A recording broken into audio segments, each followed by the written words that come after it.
The era of the film laboratory is over. Today, walking through London, we little realise that not so long ago, behind some of these facades, film laboratories processed millions of feet of film for newsreels, studios, advertisers and television. As memory fades, so our understanding of the vital importance of film labs disappears. I was sick and tired of the sort of wages we were getting. And I'll tell you, I used to look at all these flash names for cameramen, the way they were treated, and they got credits and everything else, and God damn it, the guys in the lab saved every one of them as big as they were at times. And yet the labs always got the blame for everything, didn't it? And everything they wanted was a week before they'd even shot it. Forgetting is made easier because even in their heyday, labs were the Cinderella of the industry, the poor cousin, overlooked by a public and an industry attracted to glamour and spectacle. Their reputation remains in the shadow of the studio. Labs were seen as a dark, unattractive place where films rolled through tanks of noxious chemicals, churning out hundreds of movies for general release. Those who worked there felt forgotten. But the reality is a good deal different. Inside the labs was a complex and changing world, part mass production, part craft, where the assembly line of a Henry Ford fused with the artisan ideals of a William Morris. Just as the studio made movie magic, so the lab was a locus of creativity in its own right. Labs enabled a whole new fantasy world of special effects. By adding dissolves, wipes and fades between scenes, they embedded movie punctuation, the foundation of film grammar. Now, Laboratories, a piece of film is their bread and butter all the time, and its care and consideration is everything, isn't it? I doubt whether even cameramen appreciate what sort of stress that a piece of negative coming into the lab puts everybody under. You think that much of a piece of negative, you know. It's more important than life itself, that piece of negative. Labs were also places of turmoil, where the pride, aspirations and prejudices of men and women mingled with the recurring conflict between workers and management.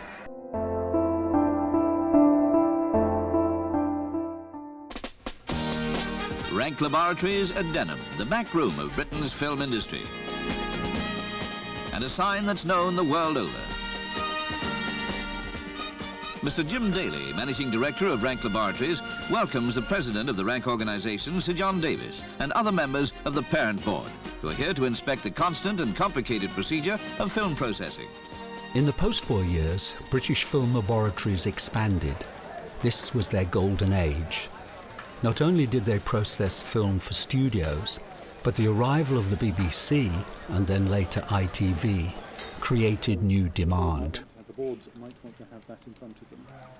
Television overhauled film studios as the major customer for laboratories. We had contracts with the BBC, which meant that we shared the whole of the throughput with Rank Laboratories. We did 50%.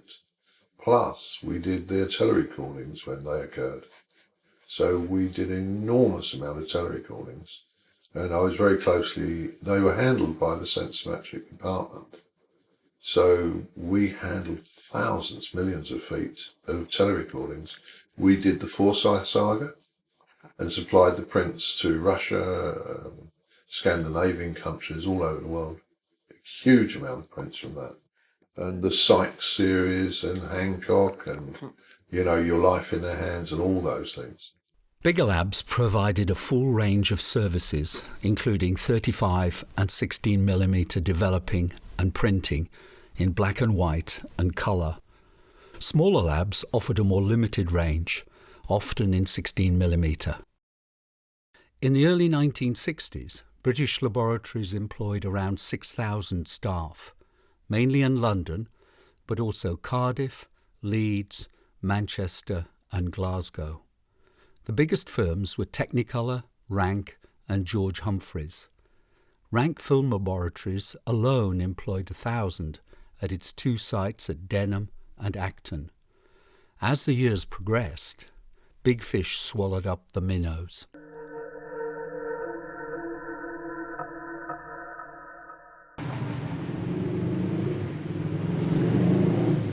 Developing and printing turned the latent image on exposed film into a final positive print ready for dispatch to customers. Speed, throughput, rapid turnaround and uniform quality were vital. The varied demands of the lab's clients created different pathways through the production process. Perhaps the most complex was that of the film studio. Develop the negative, make a rush print from it, and obviously from the negative you had the latent image edge numbers that were then printed through onto the edge of the positive print stock. They were the rushes, and in those days with the aid of a steam back or a moviola, they would edit. The edited roll would come back to us, and we would then match the edge numbers and those shots to make sometimes an A and B neg or just a straight neg to actually make the finished cut job. We would then make an answer print from it or a check print. This would then be sent back to the client or could be viewed in the laboratory in our own in-house viewing theatres. They would make the necessary corrections with the grader sitting there making notes. We would then improve on this and then produce an answer print, and so it would go on. Sometimes there were three, particularly with commercials, there were 3 or 4 answer prints. The labs then printed as many copies of the film as required. Broadcasters might also have the film transferred to videotape. Some cinema newsreel companies, such as Pathe, had their own laboratories and would view rushes in-house. Number 74 Squadron, RAF, had a date with the newsreels at Kodak, Norfolk. They fly English electric lightnings, supersonic all-weather fighters. Other squadrons are being similarly equipped. Faster than any known bomber, lightnings practically guarantee that enemy attackers could be intercepted well out of range of Britain. Each pilot has a Martin Baker ejector seat and sits in a pressurized, air-conditioned cockpit. This is a look at Fighter Command 1961. Even during the Golden Age, lab practice constantly developed. Sid Wilson, Technicolor plant superintendent, talks about the dramatic changes to methods of production in the 1960s. We gradually automated all of the processes, both the dye transfer process, which automatically included the track printing and developing process, because it became one long thing. You fed blank film on at one end and you took finished prints off which had been transferred and viewed on the way. You took the finished prints off in shipping department at the other end. The point really is, although we didn't have redundancies, we, by general labour wastage, we got down from 1,500 people to 900. But not only that, but we were producing 3 times as much film as we were when we had 1,500 people. And probably with better quality, actually, because you had greater control on the process being continuous.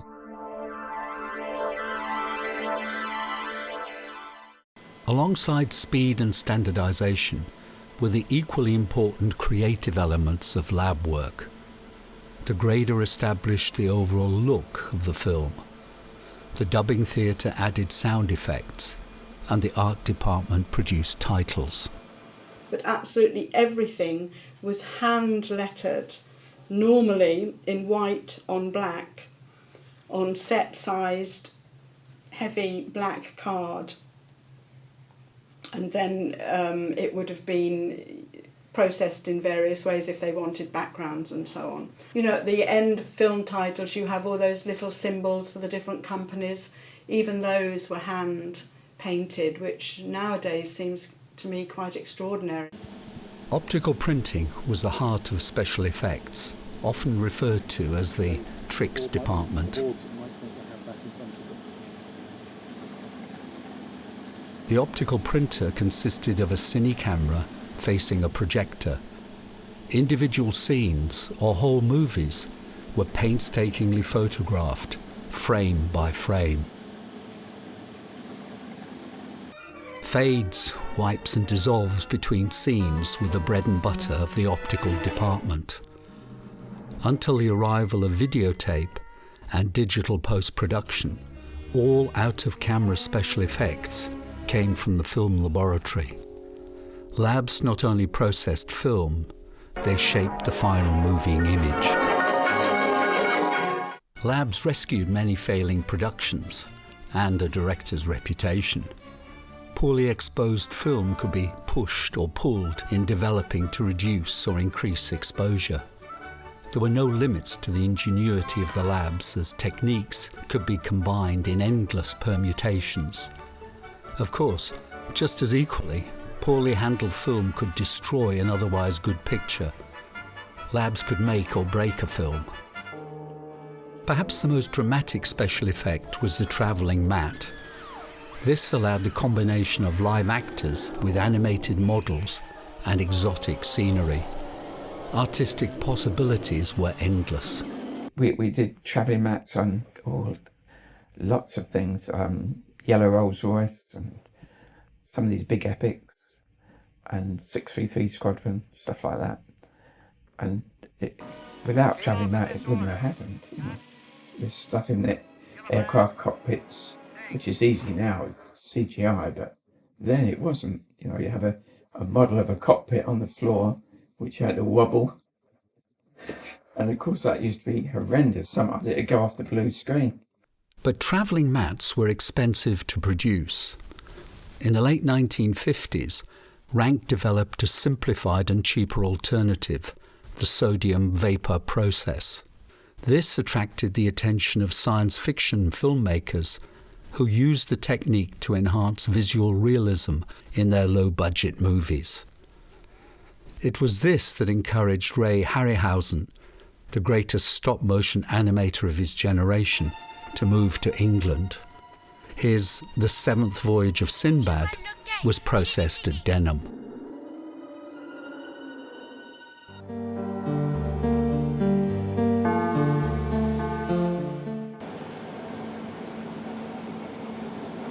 Labs often had sound departments. Just like opticals, this was a place of intense creativity.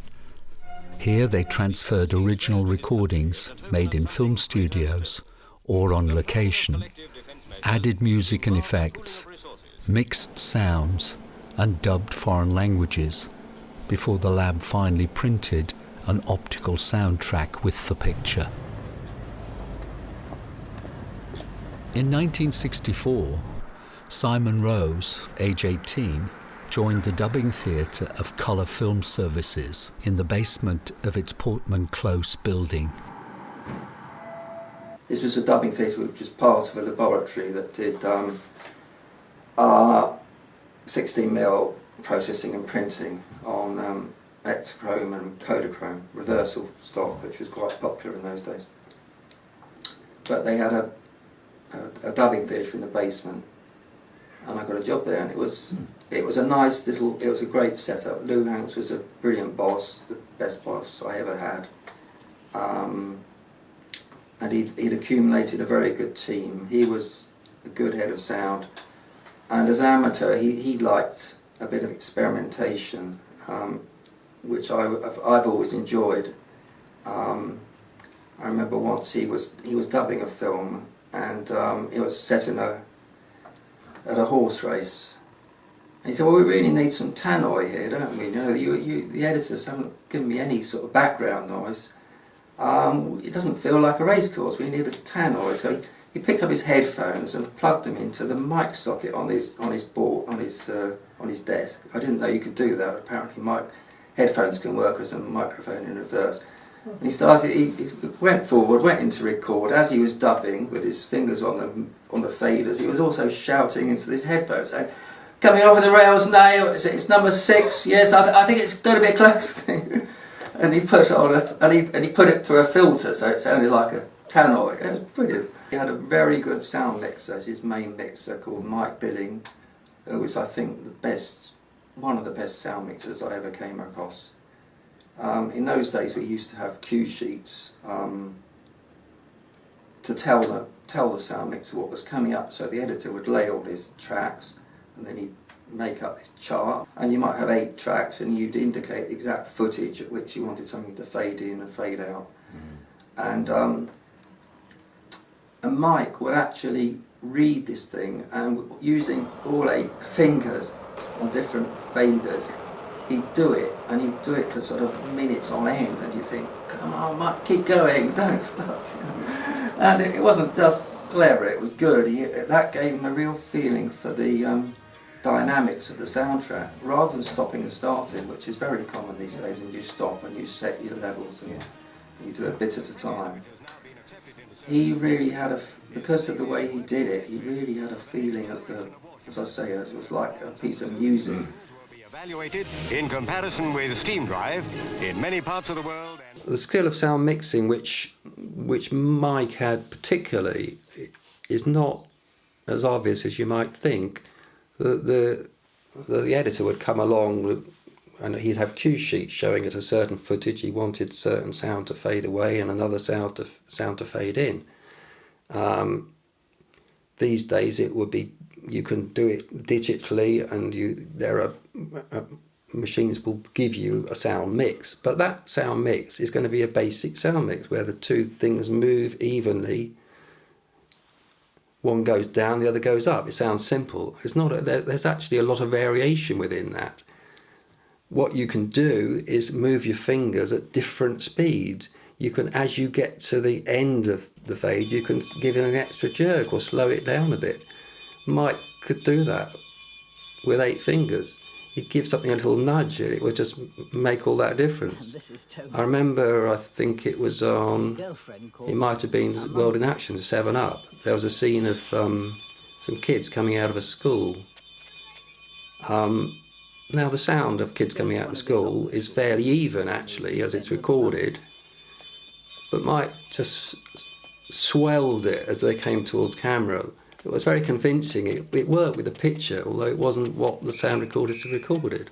I remember Lou Hanks congratulating him afterwards for doing that.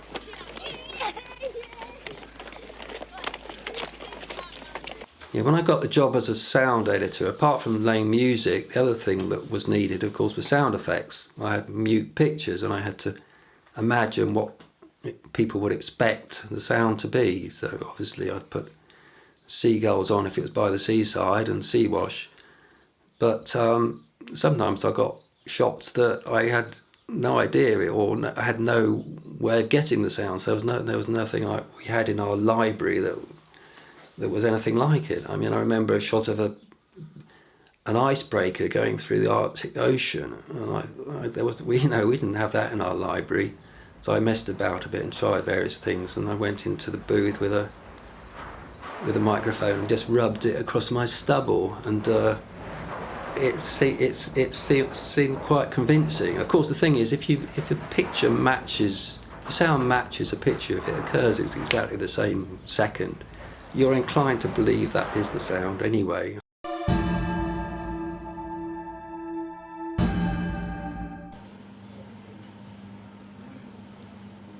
Grading was one of the top jobs for men in the labs. I always used to say, and I still do think this, that what a grader does is a cross between the technical and the artistic. What a grader does is that he takes a negative, a cut negative perhaps, and he has to match every shot of that film, one shot to another, for colour and for density, and also to match how it's photographed, or to match whatever colour effects are in it, so it flows as a whole, matches shot to shot. And to do that with colour, with black and white negative, we used to do it by eye, by sight. But with colour negative, we use what we call a colour analyzer, which is virtually a kind of telecine machine which converts a negative image into a positive image. And each shot in the film is logged either, it used to be logged on what we call grading sheets, but now it's logged on computer files.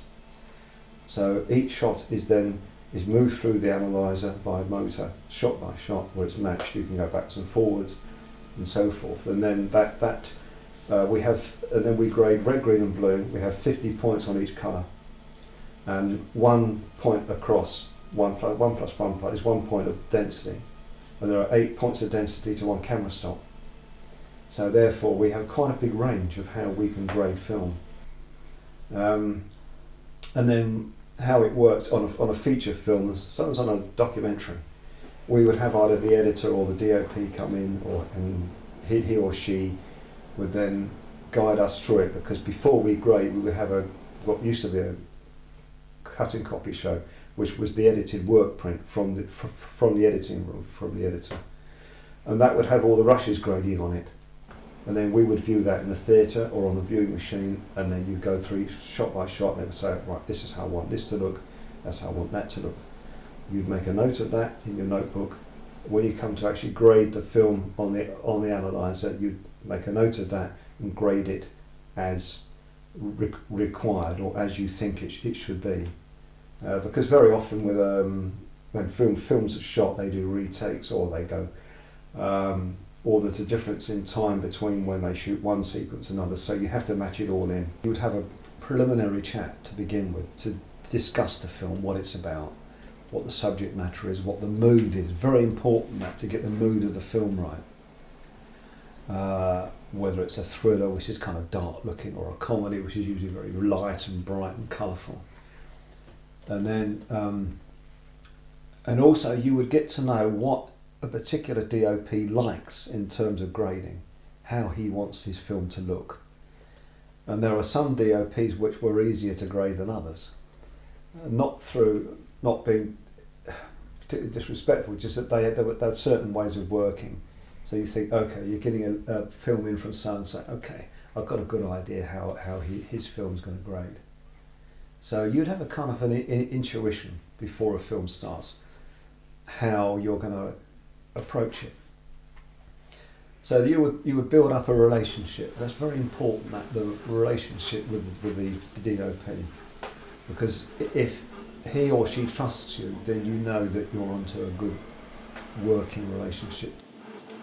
You've got to have then the how shall I say, the concentration on that film.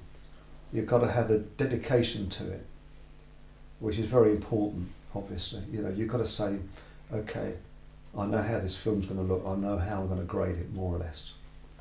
Some films used to be able to grade them easily. They used to grade themselves, they were so well shot, or you knew how they were going to look. And other films would be a bit of a nightmare.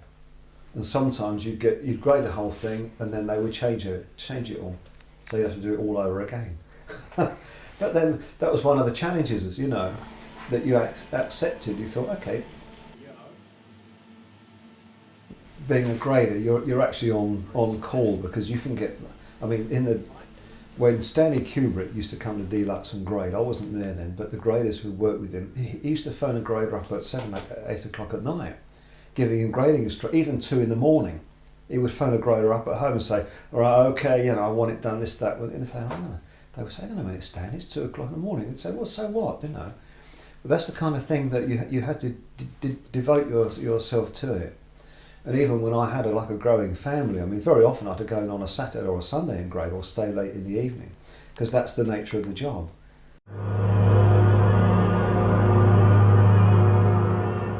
Whether we liked it or not, we can call them laboratories. We were working in film factories.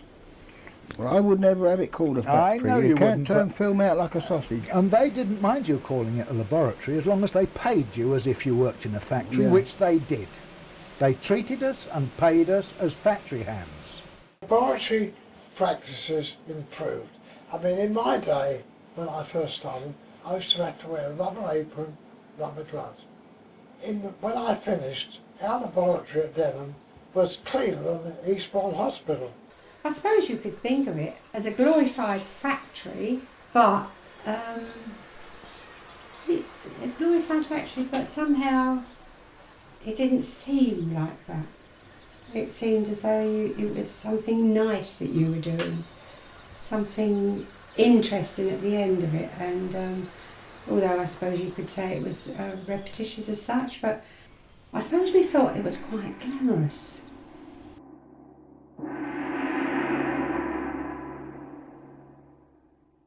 But it had the sports club, they called it, and that had lots of different things in the evenings, and it had outings to the theatre, and I think we used to go 10-pin bowling. I didn't go to 10-pin bowling, but I did used to go to the theatres. And it had I'd forgotten that, I had a theatre group, which I belonged to, and they put on productions. And I think there were cricket clubs, and I think it was a golf club. I think there was a football team. We went to the canteen for lunch, had sandwiches, or you could buy a meal there, and next door was the director's dining room, which was really all laid out with nice tablecloths and a picture on the wall. Ours was, you walked up to the hatch.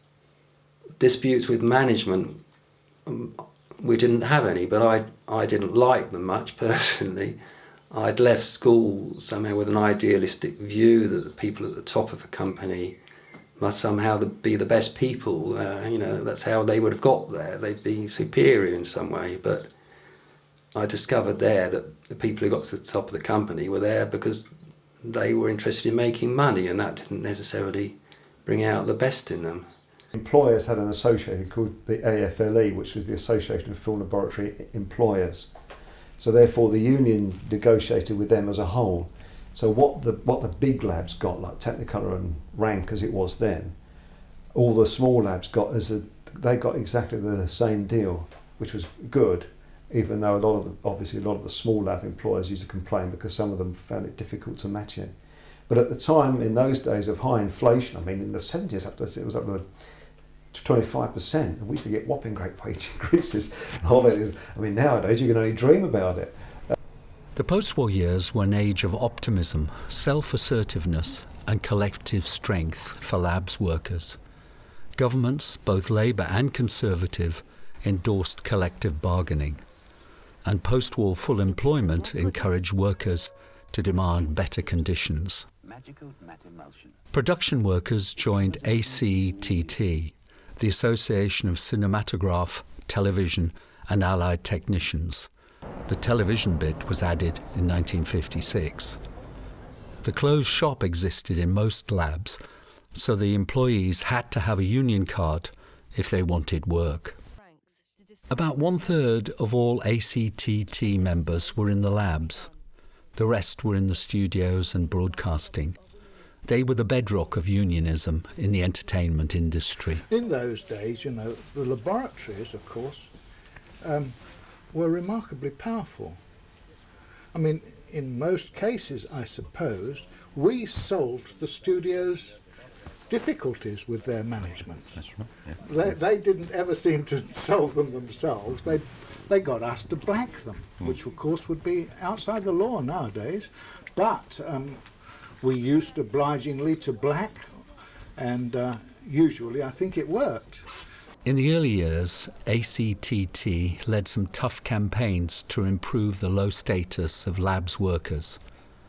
Conflict came to a head in a labs-wide dispute in 1954, when the union called for a comprehensive labs agreement.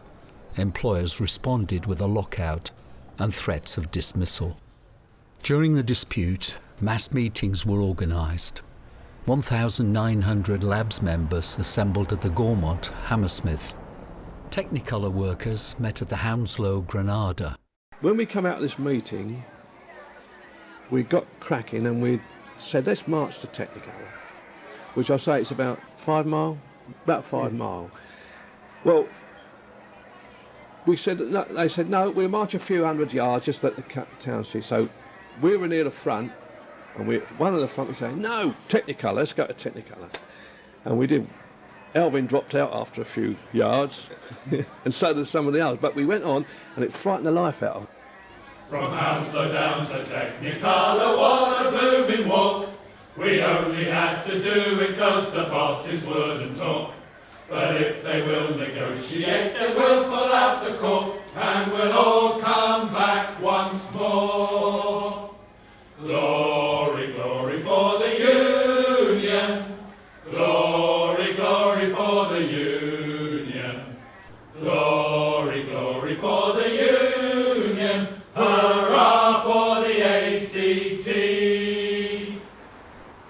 We were sort of really given our cards, really. Some of the people, like certain foremen, weren't.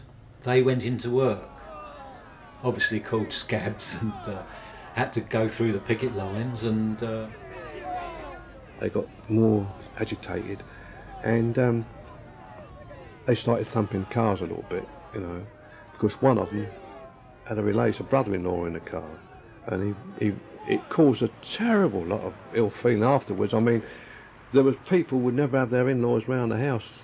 We were out for about, I suppose, about 3 weeks, when we were asked to go back to work because the boat race was on and the coronation was coming up and so on. So we were wanted back at work.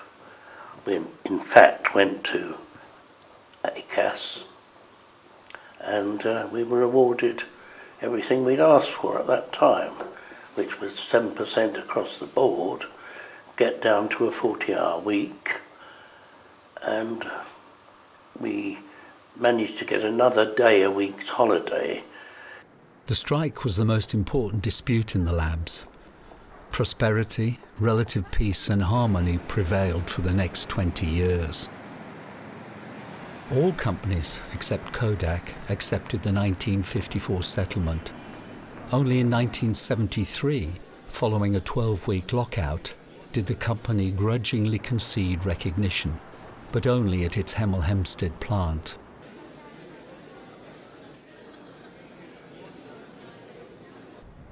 The closed shop and industrial peace brought material rewards to those working in the labs. But these conditions encouraged a cosy relationship between management and union. Rather than confronting their employees directly, management sought to influence union behaviour through more subtle means. Union reps could be lavishly entertained or offered advancement into management. And I went out one night after a negotiation, Alf Cooper and I and Alan, who was the managing director at the time of Technicolor, an accountant, a Scotsman, nice bloke. You could always get something out of him. He was all right, you know. But he said, I'll take you out, we've finished the negotiations, I'll take you out to dinner. So he took us to a club, Jermyn Street or somewhere around there, you know. It was very plush, and they rolled out the red carpet as soon as they saw Mr. Allen, so obviously he went there often, you know. And there was, on came the dancing girls. He loaded the table with a bottle of everything and all the splits, and there were only 4 of us, mind you. And the dancing girls came on, you know, and I know that one of the chaps there, Paddy O'Gorman, was with us.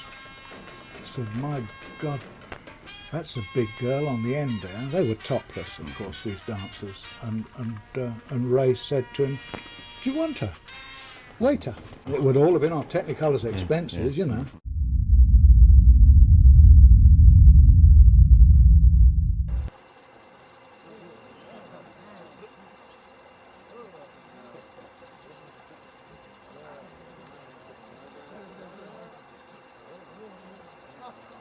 The impact of videotape heralded the end of the golden age, although it was a further 30 years before labs as an industry disappeared. Special effects moved outside the labs. Conditions deteriorated. The balance of power swung towards management.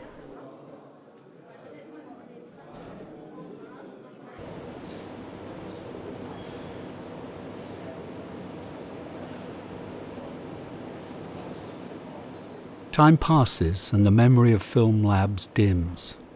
To a generation raised on digital media, the technology and the work processes they housed mean nothing. What little that remains is distorted by a worship of stardom.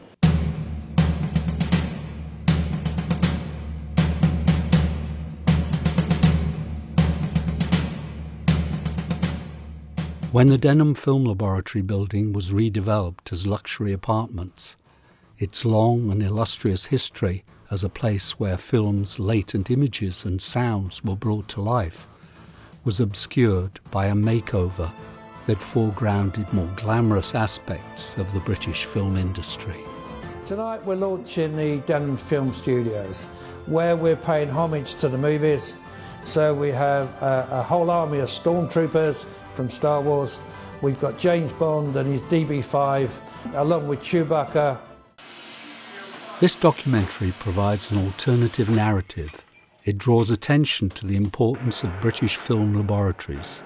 It records their golden age, and it gives a voice to the people who worked in them.